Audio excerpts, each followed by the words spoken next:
പരിശുദ്ധ ഖുർആനിലെ സൂറത്തുൽ ഹശ്റിൽ നിന്നുള്ള ഒരായത്താണ് ഞാൻ നിങ്ങളെ കേൾപ്പിച്ചിട്ടുള്ളത്. വളരെ സുപ്രധാനമായ ഒരു കാര്യമാണ് ഈ വചനത്തിലൂടെ അല്ലാഹു നമ്മെ ഓർമ്മപ്പെടുത്തുന്നത്. നമുക്കറിയാവുന്ന പോലെ മരണം എന്നത് ജീവിതത്തിൽ അനിവാര്യമായ ഒന്നാണ്. ജനിച്ചവരെല്ലാം മരിക്കും. അലംഘനീയമായ അല്ലാഹുവിന്റെ തീരുമാനമാണ്. അതിൽ നിന്ന് ആർക്കും ഒഴിവില്ല. സൃഷ്ടികളിൽ ശ്രേഷ്ഠരായ അല്ലാഹുവിന്റെ പ്രവാചകന്മാർക്ക് പോലും മരണത്തിൽ നിന്ന് ഒഴിവില്ല. വമാ ജഅൽനാ ലിബശരിൻ മിൻ ഖബ്ലികൽ ഖുൽദ അഫഇൻ മിത്ത ഫഹുമുൽ ഖാലിദൂൻ. മുഹമ്മദ് നബി സല്ലല്ലാഹു അലൈഹി വസല്ലമയോടായി അല്ലാഹു പറയുന്നത്, താങ്കൾക്ക് മുമ്പുള്ള ഒരാൾക്കും മരണമില്ലാത്ത ശാശ്വതമായി ജീവിക്കുന്ന അവസ്ഥ നാം സൃഷ്ടിച്ചിട്ടില്ല. നീ മരിച്ചുപോയാൽ അവരെങ്ങാനും ഇവിടെ ശാശ്വതരായി ജീവിക്കുന്നവരാണോ? അല്ല എന്നർത്ഥം. കുല്ലു നഫ്സിൻ ദാഇഖത്തുൽ മൗത്ത്. ഓരോ മനുഷ്യനും മരണം ആസ്വദിക്കുക തന്നെ ചെയ്യും. വനബ്ലൂകും ബിശ്ശർരി വൽ ഖൈരി ഫിത്ന. നന്മ കൊണ്ടും തിന്മ കൊണ്ടും നിങ്ങളെ ഓരോരുത്തരെയും നാം പരീക്ഷിക്കുക തന്നെ ചെയ്യും. വഇലൈനാ തുർജഊൻ. ഈ പരീക്ഷണമാകുന്ന ജീവിതം അവസാനിക്കുന്നതോടെ മരണപ്പെടുകയും മരണാനന്തരം നമ്മുടെ അടുക്കലേക്ക് മടക്കപ്പെടുകയും അഥവാ തിരിച്ചു വരികയും ചെയ്യും. ഇത് അല്ലാഹുവിന്റെ അലംഘനീയമായ നിയമമാണ്. അതുകൊണ്ട് തന്നെ മരണത്തെ സംബന്ധിച്ചുള്ള ഓർമ്മ നമ്മിലുണ്ടാവണം. എന്തിന്? ആ ഓർമ്മ നിലനിർത്തണം. മഹാനായ പ്രവാചകൻ തന്നെ പറഞ്ഞത് ഇമാം തുർമുദി രേഖപ്പെടുത്തിയ ഹദീസിൽ കാണാം, അക്സിറു ദിക്റ ഹാദിമിൽ ലദ്ദാത്ത്. നിങ്ങളുടെ എല്ലാ ആസ്വാദ്യതകളും ഇല്ലായ്മ ചെയ്യുന്ന, നഷ്ടപ്പെടുത്തി കളയുന്ന മരണത്തെക്കുറിച്ചുള്ള ഓർമ്മ നിങ്ങൾ അധികരിപ്പിക്കുക. അബൂ ദർദാ റളിയല്ലാഹു അൻഹു ഒരിക്കൽ ഇപ്രകാരം പറഞ്ഞു, കഫാ ബിൽ മൗതി വാഇള. മനുഷ്യന് ഉപദേഷ്ടാവായി മരണം തന്നെ മതി. മരണത്തെ ഓർക്കുമ്പോൾ ആ മരണം അവന് ഗുണപാഠങ്ങൾ നൽകും, അവന് ഉപദേശങ്ങൾ നൽകും. അൽയൗമ ഫിദ്ദൂർ വഗദൻ ഫിൽ ഖുബൂർ. ഇന്ന് നിങ്ങൾ നിങ്ങളുടെ വീടുകളിലാണെങ്കിൽ നാളെ നിങ്ങൾ ഖബറുകളിലായിരിക്കും എന്ന് നിങ്ങൾ ഓർക്കണം. അതുകൊണ്ട് മരണത്തെ ഓർക്കുമ്പോ, മരണം കാണുമ്പോ, ഇതാ എന്റെയും അവസ്ഥ ഇത് തന്നെയാണെന്ന് ഓർക്കും. ഇന്ന് ഞാൻ എന്റെ വീട്ടിൽ ഇവിടെ സ്വസ്ഥമാണെങ്കിൽ നാളെ ഞാൻ അവരെ പോലെ ഖബറുകളിലായിരിക്കും എന്ന ഓർമ്മ ഉണ്ടാവണം.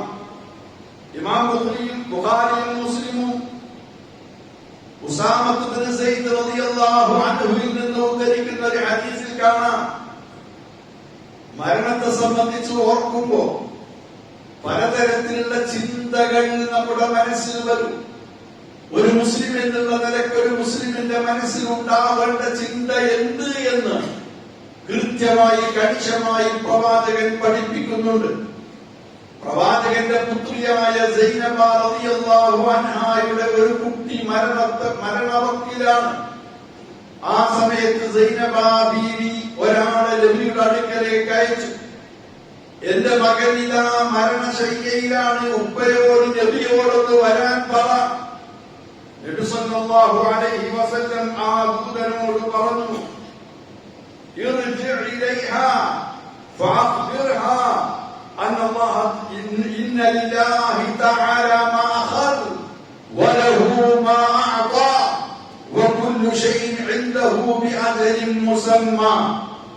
നീ മടങ്ങിച്ചെന്ന് അവളോട് സൈനബയോട് പറ, ഇന്ന ലില്ലാഹി മാ അഖദ, അല്ലാഹ് എടുത്തത് അല്ലാഹുവിന്റേതാണ്, വലഹു മാ അഅതാ, അവൻ നമുക്ക് തന്നതും അവന്റേതു തന്നെ, വകുല്ലു ശൈഇൻ ഇൻദഹു ബിഅജലിൻ മുസമ്മാ, ഓരോന്നിനും അവന്റെ അടുക്കൽ നിശ്ചിതമായ ഒരവധിയുണ്ട്. അല്ലാഹു നമുക്കൊരു സന്താനത്തെ തന്നുവെങ്കിൽ ആ സന്താനം അല്ലാഹുവിന്റേതാണ്, അവന്റെ പൂർണ്ണമായ നിയമമാണ് അവനിൽ നടപ്പാകുന്നത്. അല്ലാഹ് തിരിച്ചെടുത്താൽ അല്ലാഹ് തന്നത് അല്ലാഹ് തിരിച്ചെടുത്തു എന്ന് മാത്രം. തരാതെ നമ്മുടെ കയ്യിൽ ബാക്കിയാക്കിയത് ഒരു നിശ്ചിത സമയം വരെ നമുക്ക്, അത് കഴിഞ്ഞാൽ അവൻ തിരിച്ചെടുക്കും. ഓരോന്നും എപ്പോഴാണ് തിരിച്ചു വിളിക്കേണ്ടത്, അവന്റെ അടുക്കൽ കൃത്യമായ ഒരു അവധി നിശ്ചയിച്ചിട്ടുണ്ട്. സഹോദരങ്ങളെ, ഈ ഒരു ചിന്ത നമ്മുടെ മക്കൾ മരണപ്പെട്ടു പോകുമ്പോ, പ്രിയപ്പെട്ട മാതാപിതാക്കൾ മരണപ്പെട്ടു പോകുമ്പോ, സഹോദരി സഹോദരന്മാർ മരണപ്പെട്ടു പോകുമ്പോ, നമുക്ക് ബന്ധപ്പെട്ടവർ മരണപ്പെട്ടു പോകുമ്പോൾ ദുഃഖമുണ്ടാവും, പ്രയാസമുണ്ടാവും. പക്ഷെ ആത്യന്തികമായി അതിനെപ്പറ്റി ചിന്തിച്ചാൽ അല്ലാഹുവല്ലേ ഞാനും എന്റെ കുട്ടിയും, ഞാനും എന്റെ പിതാവും, ഞാനും എന്റെ ബന്ധുക്കളും, ഞാനും എന്റെ നേതാക്കളും, ഞാനും എന്റെ സുഹൃത്തുക്കളും ഒക്കെ അവൻ തന്നത് ആ സമയത്ത് അവൻ തിരിച്ചെടുക്കുന്നു. ഇനി ബാക്കിയുള്ളതും സമയമാകുമ്പോൾ അവൻ തിരിച്ചെടുക്കും. ഇങ്ങനെ ചിന്തിക്കുന്നവരെ സംബന്ധിച്ചിടത്തോളം പ്രയാസപ്പെടേണ്ടതില്ല എന്ന് നമുക്ക് മനസ്സിലാക്കാൻ സാധിക്കും. എന്നാലും ഇമാം ബുഖാരി ഉദ്ധരിച്ച ഹദീസിൽ കാണാം, മിർദാസുൽ അസ്ലമി റളിയല്ലാഹു അൻഹുവിൽ നിന്ന് ഉദ്ധരിക്കുന്ന ഹദീസാണ്. അദ്ദേഹം പറയുകയാണ്, ഖാല സല്ലല്ലാഹു അലൈഹി വസല്ലം ذهب الصالحون الأول فالأول. മിർദാസ് റളിയല്ലാഹു അൻഹു പറയുന്നു, നബി സല്ലല്ലാഹു അലൈഹി വസല്ലം പറഞ്ഞു, നല്ലവരായ മനുഷ്യന്മാർ, സാലിഹീങ്ങളായ ആളുകൾ മരിച്ചു പോകും. ആദ്യം ഓരോരുത്തരായി അങ്ങനെ നമ്മിൽ നിന്ന് വിട്ടുപിരിഞ്ഞു പോകും.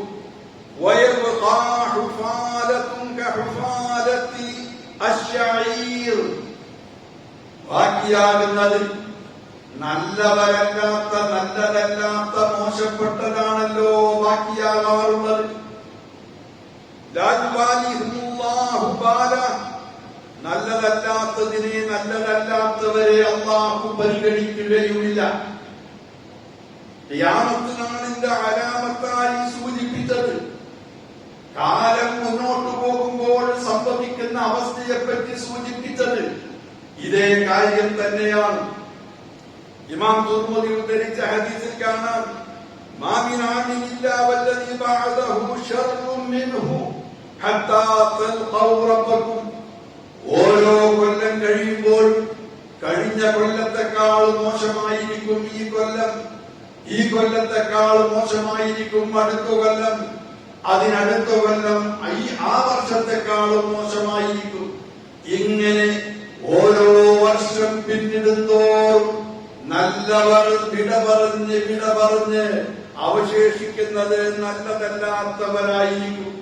പക്ഷെ ഈ നല്ല ആളുകളുടെ മരണം എന്നത് അത് അല്ലാഹുവിന്റെ ചര്യയാണ്. അത് സംഭവിക്കുക തന്നെ ചെയ്യും, അത് സംഭവിക്കാതിരിക്കുകയില്ല. അങ്ങനെ നല്ലവരായ ആളുകളുടെ വിയോഗം അതുകൊണ്ടുണ്ടാകുന്ന നഷ്ടമെന്താ?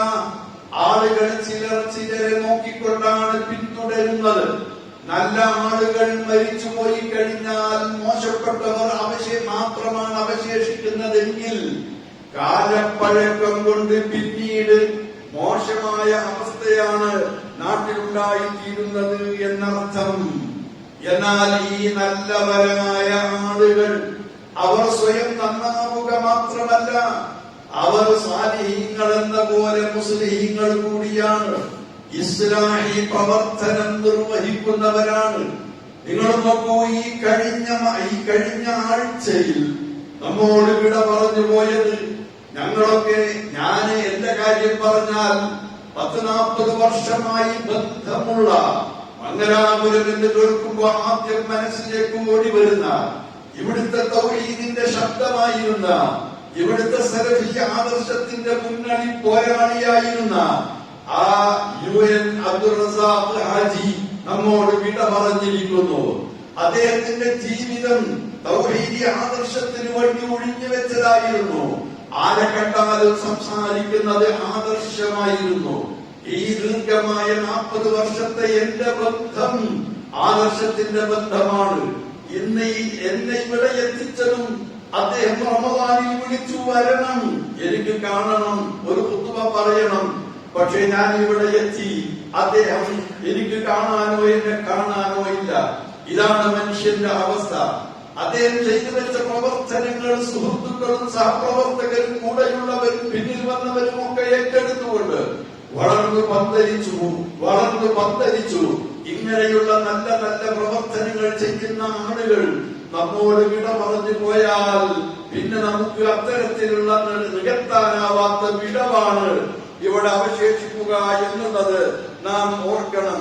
ഒരു കാര്യം കൂടി കൂട്ടത്തിൽ ചേർത്ത് ചിന്തിക്കേണ്ടത് മറ്റൊന്നുമല്ല, വമാ കാന റബ്ബുക ലിയുഹ്ലികൽ ഖുറാ ബിദുൽമിൻ വഅഹ്ലുഹാ മുസ്ലിഹൂൻ. ഒരു നാട്ടിലുള്ള ആളുകൾ ഇസ്ലാഹി നടത്തിക്കൊണ്ടിരിക്കെ, ശിർക്കിനെതിരിൽ, ബിദ്അത്തിനെതിരിൽ, തിന്മകൾക്കെതിരിൽ പോരാടിക്കൊണ്ടിരിക്കെ, നന്മ ഉൾക്കൊള്ളുകയും പ്രചരിപ്പിക്കുകയും ചെയ്തുകൊണ്ടിരിക്കെ ഇസ്ലാഹി വരുത്തിക്കൊണ്ടിരിക്കുന്നുവെങ്കിൽ അവരെ അല്ലാഹു പിടികൂടി നശിപ്പിക്കുകയില്ല എന്നാണ് പരിശുദ്ധ ഖുർആൻ തന്നെ വ്യക്തമാക്കി തരുന്നത്. പ്രവാചക പത്നി സൈനബ റളിയല്ലാഹു അൻഹ ഇപ്രകാരം പറഞ്ഞു, നബിയോട് ചോദിക്കുകയാണ്, അല്ല നബിയെ, ഞങ്ങളെ കൂട്ടത്തിൽ നല്ല നല്ല ആളുകൾ ജീവിച്ചിരിക്കെ ഞങ്ങൾ നശിച്ചു പോകുമോ, ഞങ്ങളെ നശിപ്പിക്കുമോ എന്ന് ചോദിച്ചപ്പോൾ നബിയുടെ മറുപടി, തിന്മ അധികരിച്ചാൽ തീർച്ചയായും നാശമുണ്ടാകുമെന്ന്. ഖിയാമത്ത് നാളിന്റെ അവസ്ഥയാകുമ്പോഴേക്ക് നല്ല മനുഷ്യന്മാർ ഓരോരുത്തരും മരിച്ചു പോകും. അങ്ങനെ ഒരു കാറ്റ് വരും. ആ കാറ്റ് വീശിക്കൊണ്ട് മുസ്ലിമായ മുഅ്മിനായ മനുഷ്യന്മാരുടെ ആത്മാവ് പിടിക്കപ്പെടുന്നു. പിന്നെ ശിറാറുന്നാസ്, നീചന്മാരായ ദുഷ്ടന്മാരായ ആളുകൾ മാത്രമാണ് ഭൂമിയിൽ അവശേഷിക്കുന്നത്. അങ്ങനെ അവശേഷിക്കുന്ന ഘട്ടത്തിൽ സംഭവിക്കുന്നതെന്താ? ആ ദുഷ്ടന്മാരിലാണ് ലോകാവസാനം സംഭവിക്കുക. മുഅ്മിനീങ്ങളായ, സാലിഹീങ്ങളായ, മുസ്ലിഹീങ്ങളായ ആളുകൾ ജീവിച്ചിരിക്കെ ലോകാവസാനം സംഭവിക്കില്ലെന്ന് നബി സല്ലല്ലാഹു അലൈഹി വസല്ലം പറഞ്ഞു. അപ്പോൾ ഈ നല്ലവരായ ആളുകൾ ജീവിച്ചിരിക്കുക, നന്മ പ്രചരിപ്പിക്കുന്നവർ ജീവിച്ചിരിക്കുക എന്നത് ഉമ്മത്തിനുള്ള ഒരു അനുഗ്രഹമാണ്, ഒരു ബർക്കത്താണ്. ആ ബർക്കത്ത് നമുക്ക് നഷ്ടപ്പെട്ടു പോയാൽ അതിന് പകരം വെക്കാനുണ്ടാവില്ല.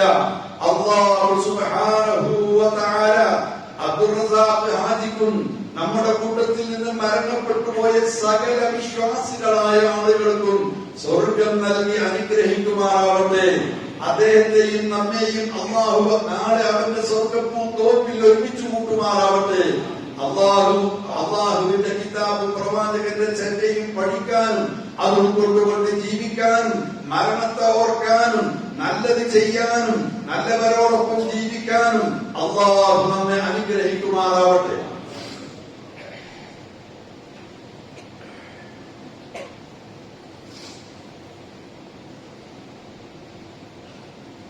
അൽഹംദുലില്ലാഹ് الذي هدانا لهذا وما كنا لنهتدي لولا أن هدانا الله اللهم صل على محمد وعلى آل محمد كما صليت على إبراهيم وعلى آل إبراهيم إنك حميد مجيد أما بعد فاتقوا الله عباد الله അള്ളാഹുവിനെ സൂക്ഷിച്ചു ജീവിക്കാൻ ഞാൻ ഒരിക്കൽ കൂടി ഓർമ്മപ്പെടുത്തുകയാണ്. واتقوا يوما ترجعون فيه إلى الله ثم توفى كل نفس ما كسبت وهم لا يظلمون. واتقوا يوما, ഒരു ദിവസത്തെ നിങ്ങൾ സൂക്ഷിക്കുക. തുർജഊന ഫീഹി ഇലല്ലാഹ്, ആ ദിവസത്തിൽ അല്ലാഹുവിലേക്ക് നിങ്ങൾ മടക്കപ്പെടും, നിങ്ങൾ തിരിച്ചു ചെല്ലും. ثم توفى كل نفس ما كسبت, ഓരോരുത്തരും സമ്പാദിച്ചതിന്റെ ഫലം പൂർണ്ണമായി അന്ന് ഓരോരുത്തർക്കും നൽകപ്പെടും. വഹും ലാ യുളമൂൻ, അവരുടെ അവകാശം ഒട്ടും ഹനിക്കപ്പെടുകയില്ല, പൂർണ്ണമായി തന്നെ അവർക്ക് ലഭിക്കും. നമ്മൾ ഈ ഭൂമിയിൽ സൃഷ്ടിക്കപ്പെട്ടത് വെറുതെയല്ല, നമുക്ക് ഉത്തരവാദിത്തമാണ്. അല്ലാഹു നമ്മെ സൃഷ്ടിച്ചത് ആരാണ് അവന്റെ കൽപ്പന അനുസരിച്ചുകൊണ്ട് നന്മ പ്രവർത്തിക്കുന്നത്, അല്ലാത്തതാര് എന്ന് പരീക്ഷിക്കാനാണ്. ആ പരീക്ഷണം ഈ ജീവിതത്തോടെ അവസാനിക്കുന്നു. ജീവിതം അവസാനിക്കുന്നത് മരണത്തോടെയാണ്. ആ മരണത്തെ നാം ഓർക്കുന്നത് മരിക്കുന്നതിന് നാം സജ്ജമാവാനാണ്. ഏത് നിമിഷമാണ് ഈ സംസാരിച്ചു കൊണ്ടിരിക്കുന്ന എന്നെ ഇവിടേക്ക് വിളിച്ചാണ് ഇവിടെ ഇല്ലാത്ത പോലെ ഞാൻ ഈ മിമ്പറിൽ നിന്ന് എന്റെ ഖുതുബ പൂർത്തിയാക്കി താഴെ ഇറങ്ങുമോ എനിക്കറിയില്ല. ഇന്നലെ എന്റെ വീട്ടിൽ നിന്ന് പുറപ്പെട്ട ഞാൻ ജീവനോടെയാണോ എന്റെ വീട്ടിലേക്ക് എത്തുന്നത്, അതല്ല എന്റെ മയ്യത്താണോ അവിടേക്ക് എത്തുക, എനിക്കറിയില്ല. നിങ്ങൾ ഓരോരുത്തരുടെയും അവസ്ഥ അത് തന്നെ. പക്ഷെ ആ മരണം ഏത് നിമിഷം വന്നാലും ഞാനത് സ്വീകരിക്കാൻ തയ്യാർ, ഞാനതിന് റെഡിയാണെന്ന് പറയാൻ നമ്മൾ ഓരോരുത്തരും റെഡിയായിട്ടുണ്ടോ? ഇല്ലെങ്കിൽ റെഡിയാവണം. മരണത്തിനു വേണ്ടി നാം സജ്ജമാവണം. അത് വന്നു കഴിഞ്ഞാൽ ഒരു നിമിഷം പിന്തിപ്പിക്കപ്പെടില്ല. നീട്ടിവെക്കാൻ ആവശ്യപ്പെട്ടിട്ടോ കാര്യമില്ല, നേരത്തെ ആവുകയുമില്ല. ആ സമയത്ത് അത് സംഭവിക്കും. അത് സംഭവിച്ചു കഴിഞ്ഞാൽ നമ്മുടെ ജീവിതം അതോടുകൂടി അവസാനിക്കുകയാണ്. അതുകൊണ്ട് ഈ ജീവിതത്തിൽ നാം ചെയ്തതിന്റെ ഫലമാണ് മരിച്ചു ചെന്നതിന് ശേഷം നമുക്ക് ലഭിക്കാനുള്ളത്. അതാണ് ഞാൻ ആദ്യമേ ഒരു കേൾപ്പിച്ച ആയത്തിലൂടെ അല്ലാഹു നമ്മോട് പറയുന്നത്. യാ അയ്യുഹല്ലദീന ആമനു തഖുല്ലാഹ്, വിശ്വാസികളെ നിങ്ങൾ അല്ലാഹുവിനെ സൂക്ഷിക്കുവിൻ. വൽതൻദുർ നഫ്സും മാ ഖദ്ദമത് ലിഗദ്, ഓരോരുത്തരും തന്റെ നാളേക്ക് വേണ്ടി എന്താണ് മുൻകൂട്ടി പ്രവർത്തിച്ചു വെച്ചത് എന്ന് ചിന്തിച്ചു കൊള്ളട്ടെ. വൽതൻദുർ നഫ്സും മാ ഖദ്ദമത് ലിഗദ് വത്തഖുല്ലാഹ്, അല്ലാഹുവിനെ നിങ്ങൾ സൂക്ഷിക്കണം. നിങ്ങൾ ചെയ്തുകൊണ്ടിരിക്കുന്ന കാര്യങ്ങളെല്ലാം അവൻ അറിയുന്നവനാണ് എന്ന് പരിശുദ്ധ ഖുർആൻ വ്യക്തമാക്കിയിട്ടുണ്ട്. ഈ ദുനിയാവെന്ന് പറയുന്നത് അൽമാലു വൽ ബനൂന സീനത്തുൽ ഹയാത്തിദ് ദുനിയാ വൽ ബാഖിയാത്തുസ് സ്വാലിഹാത്തു ഖൈറുൻ ഇൻദ റബ്ബിക സവാബൻ വഖൈറുൻ അമലാ. ഈ ദുനിയാവ്, ഇവിടെയുള്ള സ്വത്താണെങ്കിലും സമ്പത്താണെങ്കിലും മക്കളാണെങ്കിലും ഇതൊക്കെ തന്നെ ദുനിയാവിന്റെ അലങ്കാരങ്ങൾ മാത്രമാണ്, വെറും അലങ്കാരങ്ങളാണ്. ഇതൊന്നും നിലനിൽക്കുന്നതല്ല. മരണത്തോടുകൂടി സമ്പാദിച്ചതൊക്കെ ഇവിടെ വിട്ടേച്ചു പോയി. മരണത്തോടുകൂടി തന്റെ കൂടെ ഉള്ള മക്കളും ബന്ധുക്കളും പ്രിയതമയും അവരൊക്കെ തന്നെ ഉപേക്ഷിച്ചു കൊണ്ടുപോയി. നാം നമ്മുടെ കബറിൽ 3 കഷ്ണം തുണിയിൽ പൊതിഞ്ഞ് അവിടേക്ക് നമ്മെ കൊണ്ടുപോയി. നാം ചെയ്ത അമൽ മാത്രമാണ് നമ്മുടെ കൂടെ ഉള്ളത്. വൽബാഖിയാത്തുസ് സ്വാലിഹാത്തു ഖൈറുൻ ഇൻദ റബ്ബിക സവാബൻ വഖൈറുൻ അമലാ. അവശേഷിക്കുന്ന സൽക്കർമ്മങ്ങളാണ്, നിലനിൽക്കുന്ന സൽക്കർമ്മങ്ങളാണ് അതെ, ആ സൽക്കർമ്മങ്ങളാണ് നമുക്ക് പ്രതിഫലം കാക്ഷിക്കാനും പ്രതീക്ഷ അർപ്പിക്കാനുമുള്ളത്. വേറെയുള്ള സമ്പത്ത്, ബിസിനസ്, കൃഷി, അതുപോലെ തന്നെയുള്ള നമ്മുടെ മറ്റ് ഈ ദുനിയാവിലെ കണ്ണന്തിപ്പിക്കുന്ന പലതുമുണ്ട്. അതൊന്നും തന്നെ മക്കളാകട്ടെ, കുടുംബങ്ങളാകട്ടെ, അനുയായികളാകട്ടെ, സമ്പത്താകട്ടെ, മറ്റ് എന്ത് അലങ്കാരങ്ങളാകട്ടെ, അതൊക്കെ മരണത്തോടുകൂടി അവസാനിച്ചു കഴിഞ്ഞു. മരണാനന്തരം നിലനിൽക്കുന്നത് നാം ചെയ്യുന്ന പുണ്യകർമ്മങ്ങളാണ്, സൽക്കർമ്മങ്ങളാണ് എന്ന് നാം ഓർക്കുക. അതുകൊണ്ട് ഈ ദുനിയാവ് ദാറു അമൽ വൽ ആഖിറതു ദാറു ഹിസാബ്, പ്രവർത്തിക്കാനുള്ള ലോകമാണ് ദുനിയാവ്. പരലോകം എന്ന് പറയുന്നത് കണക്ക് നോക്കുന്ന ലോകമാണ്. അതുകൊണ്ട് മഹാനായ ഇമാം അലി ഇബ്നു അബീ ത്വാലിബ് റളിയല്ലാഹു അൻഹു പറയാറുണ്ടായിരുന്നു, ഇർതഹലത്തി ദുനിയാ വഹിയ മുദ്ബിറ, ദുനിയാവ് അത് പിന്തിരിഞ്ഞു പോയി. വർതഹലത്തിൽ ആഖിറ വഹിയ മുഖ്ബില, പരലോകമത മുന്നിട്ട് വരുന്നു. ദുനിയാവ് പിന്നിട്ട് പോയി, പരലോകം മുന്നിട്ട് വരുന്നു. അതുകൊണ്ട് ഫകൂനു മിൻ അബ്നാഇൽ ആഖിറ വലാ തകൂനു മിൻ അബ്നാഇദ് ദുനിയ, നിങ്ങൾ ദുനിയാവിന്റെ ആളുകളുടെ കൂട്ടത്തിൽ പെടരുത്, ആഖിറത്തിന്റെ മക്കളിൽ നിങ്ങൾ പെടണം. ആ ആഖിറത്തിന് വേണ്ടി പണിയെടുക്കണം. ഇന്നാകട്ടെ അൽ അമൽ വലാ ഹിസാബ്, ഇന്ന് അമലാണ്, നിങ്ങളുടെ അധ്വാനത്തിന്റെ ദിവസമാണ് ഇന്ന്. ഇന്ന് കണക്ക് ചോദിക്കുന്നില്ല, കണക്ക് നോക്കുന്നില്ല. നാളെ നിങ്ങൾക്ക് പണിയെടുക്കാൻ കഴിയില്ല, അതിന് സമയമില്ല. നാളെ നിങ്ങളുടെ കണക്ക് നോക്കുന്ന ദിവസമാണ്. അതുകൊണ്ട് തന്നെ മഹാനായ ഇബ്നു ഉമർ റളിയല്ലാഹു അൻഹുവിന്റെ ചുമലിൽ പിടിച്ചുകൊണ്ട് റസൂലുള്ളാഹി പറഞ്ഞു, ഇബ്നു ഉമറെ, അബ്ദുല്ലാഹ് കുൻ ഫി ദുനിയാ കഅന്നക ഗരീബ് ഔ ആബിറു സബീൽ, ഈ ദുനിയാവിൽ ഒരു വിദേശിയെ പോലെയാവുക നീ, അല്ലെങ്കിൽ വഴിയാത്രക്കാരനെ പോലെയാവുക എന്ന്. അതേപോലെ ഇബ്നു ഉമർ പറയാറുണ്ടായിരുന്നു, ഇദാം സൈത ഫലാ തൻതളിരി സ്വബാഹ്, വൈകുന്നേരമായാൽ നേരം പുലരുമെന്ന് വിചാരിച്ച് നീ കാത്തിരിക്കരുത്. വൈദാ അസ്ബഹ്ത ഫലാ തൻതളിരിൽ മസാ, നേരം വെളുത്താൽ അന്തിയാകും, സന്ധ്യയാകും എന്ന് വിചാരിച്ച് കാത്തിരിക്കരുത്.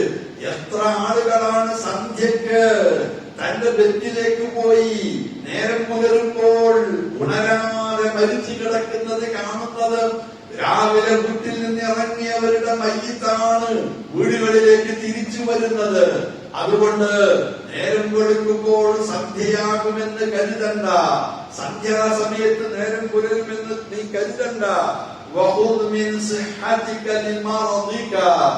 ആരോഗ്യമുള്ളപ്പോ രോഗാവസ്ഥ വരുമെന്ന് ഓർത്ത്, രോഗം വന്നാൽ എനിക്കൊന്നും ചെയ്യാൻ കഴിയില്ല, ആരോഗ്യമുള്ളപ്പോൾ തന്നെ ചെയ്യണം എന്ന് നീ കരുതുക എന്ന് നബി സല്ലല്ലാഹു അലൈഹി വസല്ലമയിൽ നിന്ന് പഠിച്ച പാഠം അദ്ദേഹം പറയാറുണ്ടായിരുന്നു. അതുപോലെ നിന്റെ ജീവിതത്തിൽ നീ മരണത്തിന് വേണ്ടി ഒരുങ്ങുക.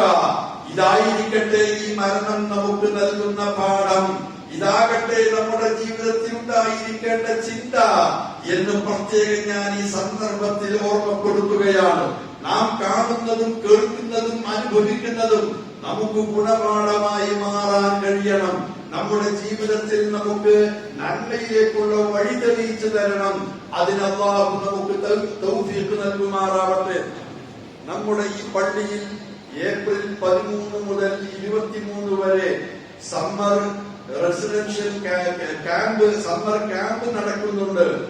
ആ ക്യാമ്പിൽ 8 മുതൽ 12 വയസ്സ് വരെ പ്രായമുള്ള കുട്ടികളെയാണ് പങ്കെടുപ്പിക്കേണ്ടത്. കുട്ടികൾക്ക് ദീന് പഠിക്കാനും മതപരമായ കാര്യങ്ങൾ പ്രാക്ടീസ് ചെയ്യാനും ഇവിടെ വെച്ച് നടത്തുന്ന ഈ ക്യാമ്പിൽ നമ്മുടെ മക്കളെ പങ്കെടുപ്പിക്കാൻ നിങ്ങൾ ഓരോരുത്തരും പ്രത്യേകം ശ്രദ്ധിക്കുക.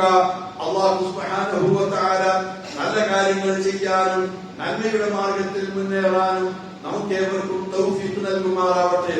നമ്മുടെ കൂട്ടത്തിൽ നിന്ന് മരിച്ചുപോയ ആളുകൾക്ക് അല്ലാഹു മഗ്ഫിറത്തും റഹ്മത്തും പ്രദാനം ചെയ്യുമാറാവട്ടെ. രോഗം കൊണ്ടും കടം കൊണ്ടും കഷ്ടപ്പെടുന്നവർക്ക് ശമനവും ആശ്വാസവും നൽകുമാറാവട്ടെ. اللهم اغفر للمؤمنين والمؤمنات والمسلمين والمسلمات الأحياء منهم والأموات إنك مجيب الدعوات يا قاضي الحاجات. اللهم أعز الإسلام والمسلمين وأذل الشرك والمشركين ونجنا من القوم الظالمين. اللهم أجرنا من النار وأدخلنا الجنة يا رب العالمين برحمتك يا أرحم الراحمين.